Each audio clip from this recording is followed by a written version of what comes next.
Hi, I think we're now finally going. Make rocket ship go now. Hi, everybody. I am Robert Ogilvy, executive strategist and EQ coach. Glad you guys could join me here today. So as you recall from my previous video, we were talking about these mastery myths and busting some of them. So we didn't quite get to the end of that list. I said there was 3 points. I really only made 2 points. I didn't get to my last point, which clearly shows you how into this topic I am and how much I could riff on this stuff. So let's dig more into that today, and then we'll actually also talk more a bit about wisdom strength. Okay, so what's the high level remaining point that I want to make? Can you be smart and not masterful, or you could reframe that question a lot of ways. Can you be intelligent and not very application focused? Can you be doing something cognitive but not actually be like developing and actually learning from it? The answer to all of these is yes, of course, right? And we'll get into more about why that is.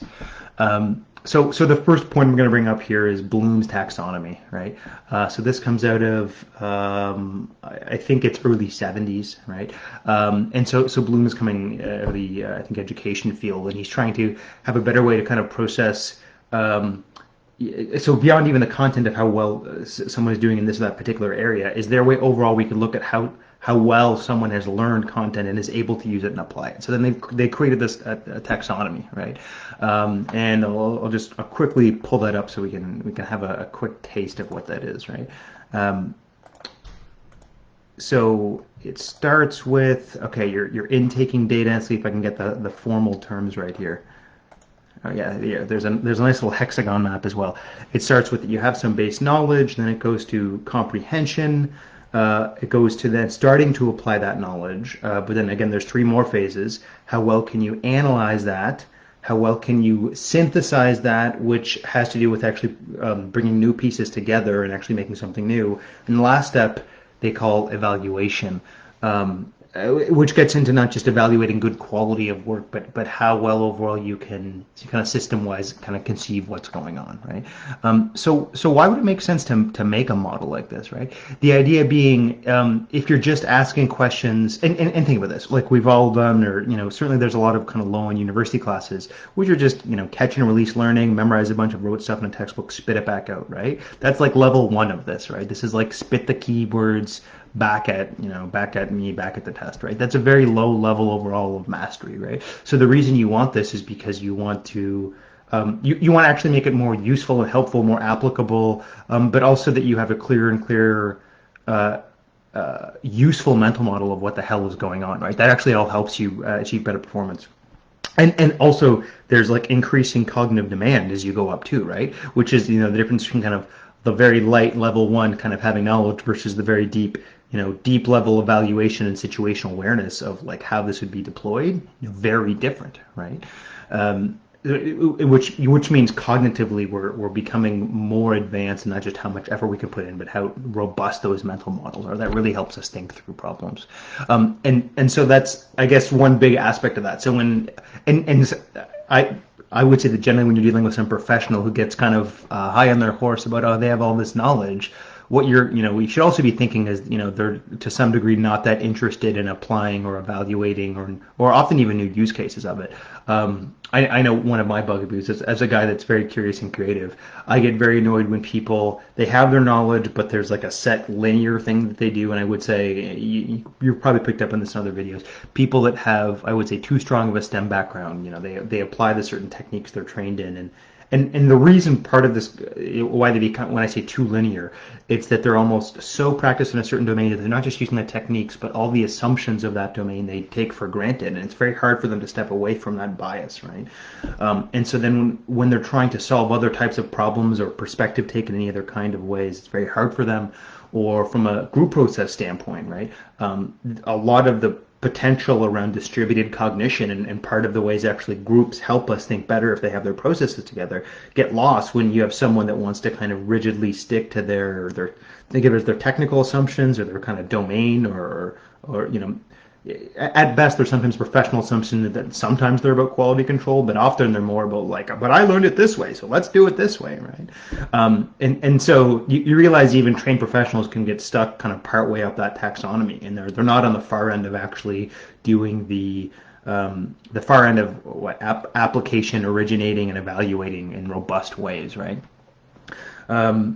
This also is then bringing up another point, and this is actually a somewhat enabling thought.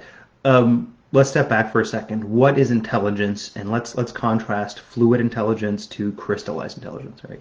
So fluid intelligence, intelligence proper, IQ, it's your rate at which that you can learn and absorb knowledge, or an even better description I heard now is the rate at which you can saliently adapt to what's going on, right? And then the crystallized intelligence is the actual, maybe another way to frame this is the degree to which you can develop new skills, the capacity and the complexity with which you can build up new skills. And the crystallized intelligence is the actual skills themselves, right?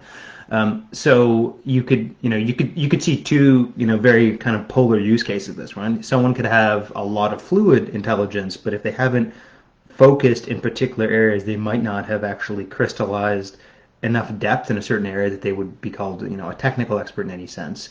Or the opposites, right? Someone that actually has, some low to moderate IQ might have actually put a lot of focus and effort to actually develop some crystallized skills, right? So they could actually in that way become quite masterful.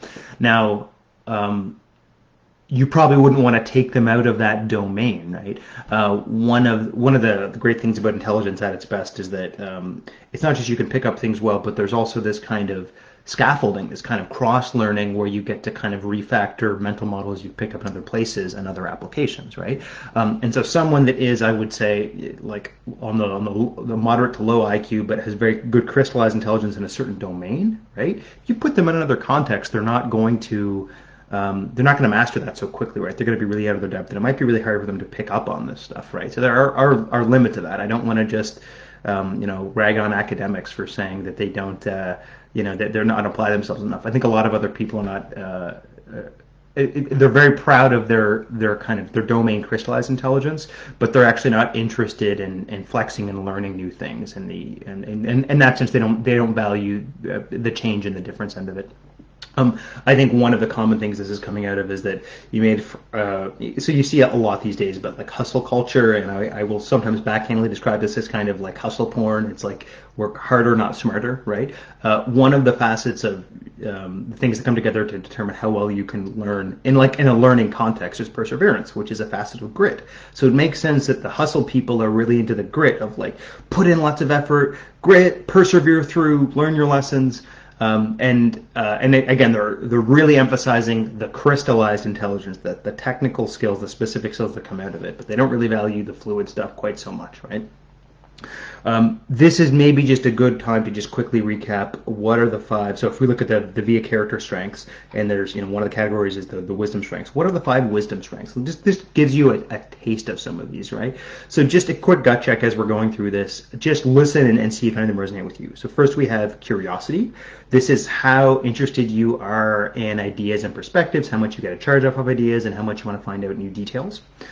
Second, we have creativity, and that's your ability to come up with new and novel solutions, and I would say also your interest in new novel solutions or something different and innovative, right? You don't have to be in some artistic or kind of fine arts creative field. In fact, actually, I would say the most creative people I know are more like intellectually creative, and what it tends to be is some entrepreneurial and business sense. And they get very good at dealing between kind of high and low level, high level concepts and the specific details, and they can brainstorm, they can get inspired very easily, right?